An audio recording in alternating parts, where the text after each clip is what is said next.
Vale, primera fase metodológica del estudio, la determinación de la función de producción.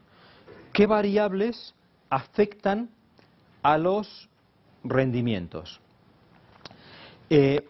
Estamos hablando de rendimientos, insisto, como únicamente las competencias, y en este caso las competencias evaluadas en PISA, competencias de ciencias en 2006. Vale, la literatura nos dice una serie de cosas que en buena medida hemos podido contrastar en nuestro estudio. En esta primera fase no hemos tenido grandes sorpresas, en buena medida porque se trataba la literatura de estudios aplicados al caso español y en general de países europeos, pues ya desde hace unos años tiene una aproximación bastante estable y los resultados no divergen mucho, ¿eh? Algunos además los habíamos hecho nosotros, por tanto con matices, en alguna ocasión sale con más fuerza una variable o menos en otra ocasión, pero esencialmente tenemos variables que ya reconocemos como muy importantes, variables de dos niveles, las de cada uno de los estudiantes y la del grupo de estudiantes. De cada uno de los estudiantes pues son los sospechosos habituales, podríamos decir, ¿no? Pues el género, el origen sociocultural, socioeconómico, origen inmigrante, la educación de los padres, y luego también una serie de recursos del hogar, por ejemplo, los libros. Yo siempre digo, para simplificar, que si hubiera que elegir una única variable que permitiera anticipar, que permitiera predecir el resultado educativo de un alumno, pues sería el número de libros en las estanterías de esa casa, ¿no? Claro, si la gente compra los libros por metro, estamos en un problema, ¿no? Pero ¿ya no existe eso? ¿No? ¿No? Bueno, vale, lástima. No existe el metro, dice. Bueno, el caso es que incluso yo había visto en tiendas de muebles estos libros que son libros vacíos, son vacíos. Esos son los buenos. Esos son los que mejoran el rendimiento educativo. No, el caso es que porque en realidad no se trata de los libros, y los libros da igual que se lean o no se lean, ¿no? Es decir, es que los padres lo hayan leído y que estén ahí los padres más o menos, y que los padres piensen que es bueno tener libros en casa y que haya sido algo importante y que los niños hayan visto a los padres leer, pues aunque sea de vez en cuando, ¿no? Con esas poquitas cosas ya las cosas van mejor, ¿no? Para los niños. Lo que nos encontramos es una realidad que supera la ficción, es decir, cuando ves, uno puede decir, es que la gente no lee o la gente no tiene libros, más allá de la guía telefónica, es que ya ni la guía telefónica, ¿no? Ya no la reparten, ¿no? Eso pues ya no tenemos ni eso, ¿no? Entonces, claro, cuando dices que hay muy poquitos libros en casa, ¿no? Pero es que no hay libros, dices, cuando la gente declara, y se supone que la gente tiene que poner algo más, ¿no? Para mentir un poco, pues ni con esas, ¿no? Las medias son extraordinariamente bajas, ¿no? Pero bueno, hay otra variable muy importante, que por una lástima que no podamos incorporar en el proceso de producción, entre comillas siempre, hay una variable que aparecía en 2003 y 2009 después en PISA, pero no en 2006, que es la duración de la educación infantil. La duración de la educación infantil es muy buen predictor, sobre todo si tuviéramos algo más fino acerca de la calidad de esa educación infantil, todavía sería mejor, pero no tenemos nada más fino. Incluso pues un poquito de vez en cuando lo quitan y lo ponen, parece que es una variable intercambiable. En la OCDE deben ser, pues tienen una fina intuición, para hacer la vida imposible a los investigadores. Variables de la escuela, el segundo nivel. El segundo nivel. En la escuela, algunas que están en el nivel individual vuelven a estar el nivel de la escuela, por ejemplo, las relativas a los efectos compañeros. La variable que nos interesa, que es la de titularidad, puede actuar o puede no actuar, o puede actuar en un sentido o en otro. A nosotros nos actúa en un sentido negativo. Titularidad privada genera peores resultados, luego lo veremos. Prácticas educativas, como por ejemplo distribución de los alumnos entre aulas en función de la habilidad, esto tiene efectos. Y luego una zona especialmente problemática, que me disculparéis que no entre demasiado en ello, porque es que hoy por hoy hay muy pocas cosas serias que decir al respecto, y lo digo con todo el dolor del corazón, pero hoy por hoy no estamos en disposición de decir hasta qué punto los recursos físicos y humanos son relevantes en el proceso educativo, y esto es muy triste, pero es así, algo que parecería autoevidente, que deberíamos poder saber si poner más o menos maestros mejora o empeora el rendimiento educativo, pues no lo sabemos seriamente.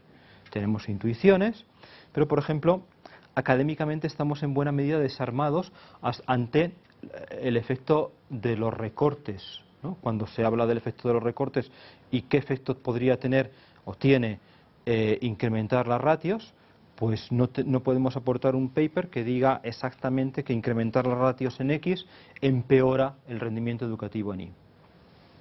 Es así. Hay estudios, tienen que ser estudios muy buenos, experimentales o cuasi experimentales, para poder realmente llegar a trascender lo que son intuiciones. Tenemos la intuición de que es mejor una clase con 25 que una clase con 35. Pero no es la intuición solo, es la práctica.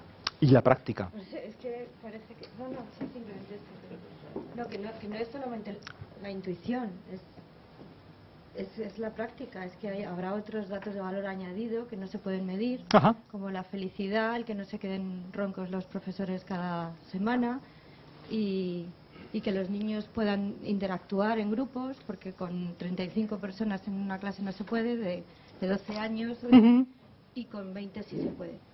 Sí. Gracias.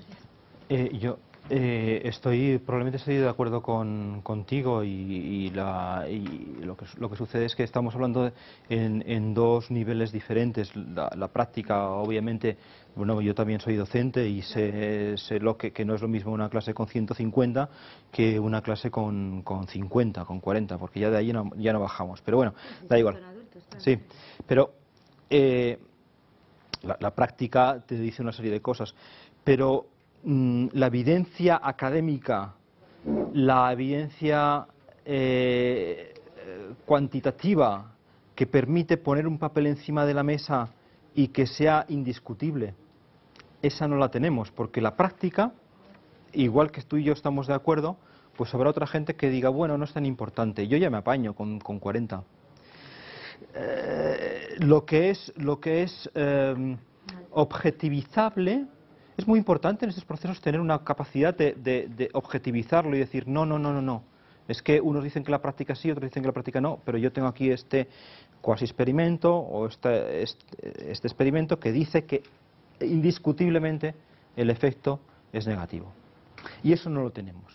¿Por qué? Pues que por desgracia hemos tenido una cultura evaluativa, tenemos hasta el presente una cultura evaluativa muy pobre en cuanto a evaluación de programas. Por ejemplo, yo puedo hablar del caso de Cataluña, y además un poquito pues, con un conocimiento más directo, y ha habido una tendencia a no evaluar programas muy importantes. Por ejemplo, en un momento dado, en la mitad de la década de 2000, pues se implanta una hora adicional en los centros públicos, la sexta hora, que después, con el gobierno de CiU, se retira. Y la práctica nos hace pensar que sí, que es mejor tener 6 horas que 5, pero no hay ninguna evaluación, por desgracia, rigurosa al respecto. Y eso permite que los propios agentes, algunos digan que les da igual tener 6 horas que 5, que es mejor 5 que 6. ¿Por qué? Porque los propios agentes a lo mejor prefieren trabajar 5 horas que 6. ¿Qué sé yo? No sé. tener menos carga para repartir. Por tanto, yo insisto que nos conviene ¿cómo plantearlo? Para que lo que tú dices y que yo entiendo que probablemente es verdad, podamos convencer a todo el mundo sin margen de duda de que es verdad, necesitamos algo más. Bien, por ejemplo, perdona un momentito, por ejemplo, un trabajo muy interesante en Israel del profesor Levi, que hace pocos meses lo presentó en Barcelona, como con un experimento natural, por el hecho de que algunas escuelas tuvieron unos recursos diferentes a otras, pudo experimentar durante ese año qué efectos tenían los recursos. ¿Una pregunta? Sí, a este respecto, ¿no hay en otros países así con más tradición evaluativa, a lo mejor como Estados Unidos, que sí que evalúan programas? ¿No hay alguna evaluación, sí, no sé, seria o rigurosa que nos indique que la ratio es importante, al menos en algunas edades, en educación infantil, o que tiene efectos a posteriori? ¿No hay algo así que...? Sí. Efectivamente hay una tradición mucho mayor en Estados Unidos y también en países anglosajones en general, pero especialmente en Estados Unidos, y hay evaluaciones. Por desgracia no hay una gran evaluación rigurosa y continuada. Hay experimentos, por ejemplo el experimento en Tennessee, el STAR, ¿no? Pues es bien conocido, pero fíjate, el simple hecho de que el STAR pues haya provocado los ríos de tinta que ha provocado, te indica que, bueno, sucedió hace ya bastantes años y la gente sigue escribiendo sobre el Tennessee Star, igual que el experimento de Star en Tennessee, pues una asignación experimental de niños y niñas a grupos con diferentes ratios de profesorado. Algunos caían en centros con más niños por profesor y otros caían en grupos con menos niños por profesor, ¿no? Del mismo modo que la educación infantil de calidad se sigue evaluando y sigue habiendo artículo tras artículo relacionado con el Perry Preschool, que es un experimento que empezó en el año 61, ¿no? Y que, claro, se va evaluando a la gente que ya tiene 50 años. Se les evaluará después de muertos, para ver, como son los únicos datos que hay, pues hay que seguir evaluando. No, hay más datos, pero efectivamente hay más datos, pero son siempre estos experimentos un poco parciales, un poco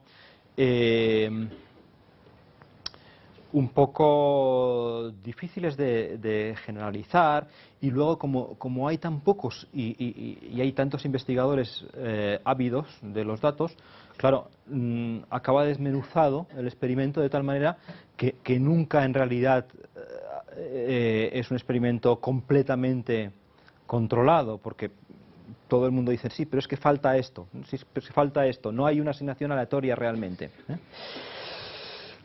¿Por qué? Pues porque yo, y esto, bueno, es completamente off topic, ¿no? Pero creo que las cosas no se evalúan después de hacerla. Una vez que se han hecho ya no se puede evaluar. Perdonad, es un poco exagerado lo que digo, pero que si tú no montas un programa pensando en evaluarlo, después ya no hay nada que hacer. Después ya todos son parches.